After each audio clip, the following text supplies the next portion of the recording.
പ്രേക്ഷകരെ വളരെ പ്രാധാന്യത്തോടെ അധികാരികൾ കാണുകയും ഒരു പരിഹാരം ഉണ്ടാവുകയും ചെയ്യേണ്ട ഒരു വാർത്തയിലേക്കാണ് നമ്മൾ പോകുന്നത്. Reporter SIT exclusive. ഫണ്ടില്ലാത്തതിനാൽ PMAY പദ്ധതി അവതാളത്തിൽ. ഗുണഭോക്താക്കൾ പെരുവഴിയിലായിട്ട് 1 വർഷം കഴിഞ്ഞു. പുതിയ വീട് ലഭിക്കുമെന്ന് കരുതി പഴയ വീട് പൊളിച്ചവർക്ക് പണം ലഭിച്ചിട്ടില്ല. പൊളിച്ച വീടിന് സമീപം ഷെഡ് കെട്ടിയാണ് പല കുടുംബങ്ങളെയും താമസിപ്പിക്കുന്നത്. സംസ്ഥാന സർക്കാർ ഫണ്ടും ത്രിതല പഞ്ചായത്തുകളുടെ ഫണ്ടുമാണ് ലഭിക്കാത്തത്. തിരുവനന്തപുരത്ത് പൂവച്ചൽ പഞ്ചായത്തിലെ ഒരു വീട്ടിൽ നിന്ന് MG പ്രതീഷ് ചേരുന്നുണ്ട്. പ്രതീഷ്, ഇന്ന് രാവിലെ മുതൽ റിപ്പോർട്ടർ TV ഈ വാർത്ത സംപ്രേഷണം ചെയ്യുന്നുണ്ട്. നിരവധി കുടുംബങ്ങളുടെ കണ്ണീരാണ് നമ്മൾ കണ്ടുകൊണ്ടിരിക്കുന്നത്. ഒരു പുതിയ വീടുണ്ടാകുമെന്ന് കരുതി പഴയ വീട് പോലും പൊളിച്ചു. പക്ഷേ പുതിയ വീട് ഇതുവരെ ആയില്ല. പെരുവഴിയിലാണ് മനുഷ്യർ. എന്താണ് ഇപ്പോൾ നേരിട്ട് മനസ്സിലാക്കാൻ കഴിയുന്നത്? ഈ പദ്ധതിയിൽ എന്ത് പാളിച്ചയാണ് സംഭവിച്ചത്?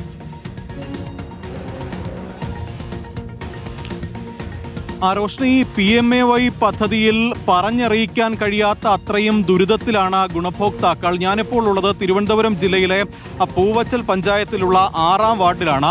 ഞാൻ പ്രധാന റോഡിൽ നിന്ന് ഏകദേശം 100 മീറ്റർ താഴെ ഭാഗത്താണ് ഞാൻ നിൽക്കുന്നത്. ഇതാണ് ഞാൻ നിൽക്കുന്ന ഒരു വീട്ടിലേക്ക് വരാനുള്ള വഴി. പ്രധാന റോഡിൽ നിന്ന് ഏകദേശം 100 മീറ്റർ ഇറങ്ങി വേണം ആ വീട്ടിലേക്ക് എത്താൻ. PMAY ഗുണഭോക്താവിൻ്റെ ഒരു വീട്ടിലേക്കാണ് നമ്മൾ പോകുന്നത്.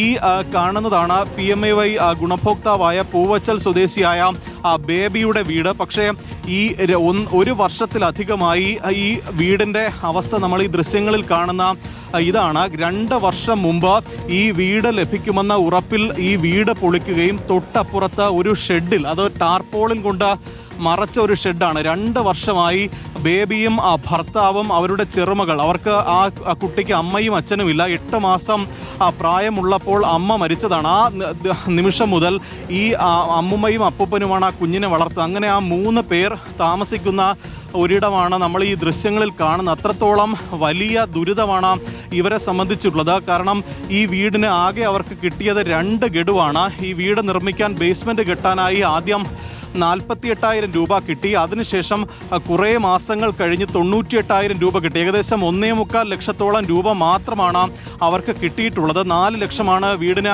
കിട്ടേണ്ടത്. അതുകൊണ്ട് തന്നെ ഇത് വാർക്കാൻ പോലും കഴിയാത്ത ആ ഒരു ബുദ്ധിമുട്ടിലാണ് അവർ കഴിയുന്നത്. 2 വർഷത്തോളമായി ഈ ടാർപോളിൻ കൂരയിൽ അന്തി ഉറങ്ങേണ്ട ഒരു ഗതികേടിലാണ്. ഇപ്പോൾ ബേബിയുടെ ഭർത്താവ് മണിയനുണ്ട്. എന്താ അവസ്ഥ ഇപ്പോൾ? വലിയ ബുദ്ധിമുട്ടാണ്. ഞങ്ങൾക്ക് കിടക്കാൻ പോലും ചൂട് കൊണ്ട് കിടക്കാൻ നിവർത്തിയില്ല. ഇത് നല്ലൊരു വീടിരുന്നു.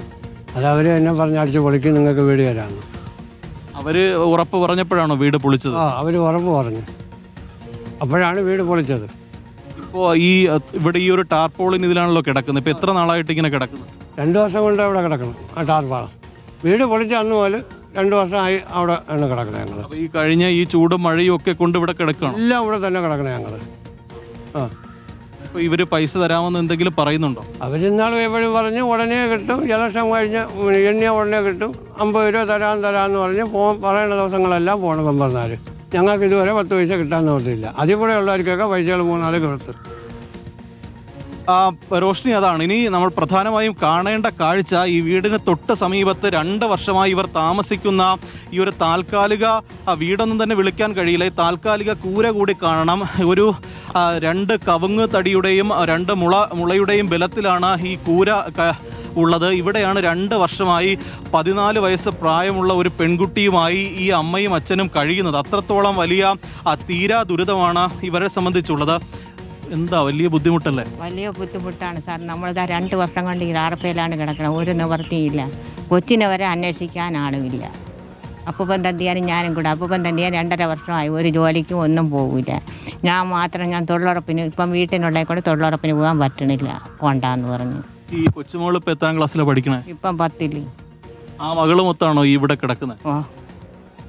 അവളും നമ്മൾ 3 പേരും ഇവിടെ തന്നെ കിടക്കണത്. ഒരു കക്കൂസില്ല, ഒരു കുളിമുറിയില്ല, ഒന്നുമില്ല സാർ. മോളുടെ പഠിത്തമൊക്കെ എങ്ങനെയാ? മോളെന്താ പറയാ? മോള് പറയണത് പഠിക്കാൻ പറ്റൂല്ലെങ്കിൽ വേണ്ട, പോണില്ല എന്ന് പറഞ്ഞു. ഇപ്പം 10ലായതേ ഉള്ളൂ. ഇങ്ങനെ കിടക്കാൻ പേടിയില്ലേ?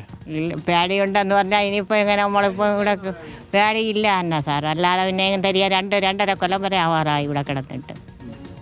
ആരുമില്ല. അല്ലെങ്കിൽ ഈ 4 ലക്ഷം രൂപ കൊണ്ട് തികയില്ല വീട് വയ്ക്കാൻ.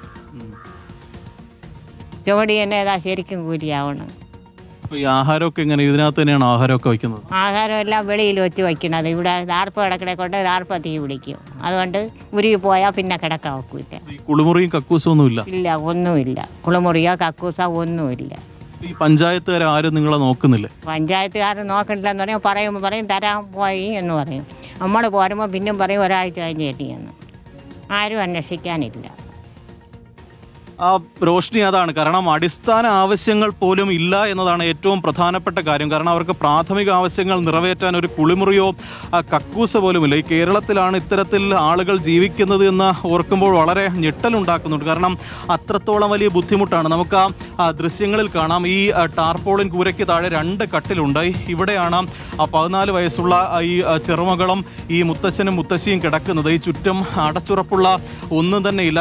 ഒരു മറവോ അങ്ങനെ ഒന്നും തന്നെ ഇല്ല. അത്തരത്തിൽ വലിയ ദുരിതമാണ് ഇവരെ സംബന്ധിച്ചുള്ളത്. കാരണം 2 വർഷമായി ഈ ഒരു വീട് ലഭിക്കുമെന്ന ഉറപ്പിൽ അവർ ഉണ്ടായിരുന്നൊരു വീട്, അത് അടച്ചുറപ്പില്ലെങ്കിൽ പോലും കയറി കിടക്കാൻ കഴിയുന്നൊരു വീടായിരുന്നു. ആ വീട് പൊളിച്ചിട്ടാണ് അവർ പുതിയൊരു വീട് ലഭിക്കുമെന്ന ഒരു പ്രതീക്ഷയിൽ ഇങ്ങോട്ടേക്ക് മാറിയത്. പക്ഷേ 2 വർഷമായിട്ടും അവർക്ക് സ്വന്തമായൊരു വീട്ടിൽ കയറി കിടക്കാൻ കഴിയുന്നില്ല എന്നതാണ് ഏറ്റവും വലിയ ദുരിതം. പിന്നെ ഇത്തരത്തിലൊരു പദ്ധതികളൊക്കെ തന്നെ പിന്നെ എന്തിനാണ് ഈ പ്രഖ്യാപിക്കുന്നത്, അല്ലെങ്കിൽ ആ പദ്ധതിയുടെയൊക്കെ തന്നെ ആവശ്യം എന്താണ് എന്നുള്ള ഒരു ചോദ്യം പ്രധാനമായും ഉയരുന്നുണ്ട്. ഇത്തരത്തിൽ വലിയ ദുരിതമാണ് കൂരയൊരുക്കേണ്ട ഒരു പദ്ധതി, ഒരു പുതിയ വീടെന്ന് സ്വപ്നം കണ്ടിട്ടുള്ള മനുഷ്യരാണ്. അങ്ങനെ ഒരു പുതിയ വീട് ഉറപ്പു നൽകിയിട്ടുള്ളതുമാണ്. പക്ഷേ നോക്കൂ, ഇങ്ങനെയുള്ള ഒരു വീട്ടിലാണ് ആ മനുഷ്യർ ജീവിക്കുന്നത്. അടിസ്ഥാന സൗകര്യങ്ങൾ പോലും ഇല്ലാതെ അവർ മക്കൾക്കും മരുമക്കൾക്കും ഒപ്പം ജീവിക്കുകയാണ്. ഈ മനുഷ്യരുടെ വേദന എന്തുകൊണ്ടാണ് കാണാത്തത്? ഈ പദ്ധതിയിലെ പാളിച്ചകൾ പരിഹരിക്കാത്തത് എന്തുകൊണ്ടാണെന്നുള്ള ചോദ്യമാണ് വീണ്ടും വീണ്ടും ചോദിക്കേണ്ടി വരുന്നത്. ഇനിയുമുണ്ട് ഇത്തരം ജീവിതങ്ങൾ.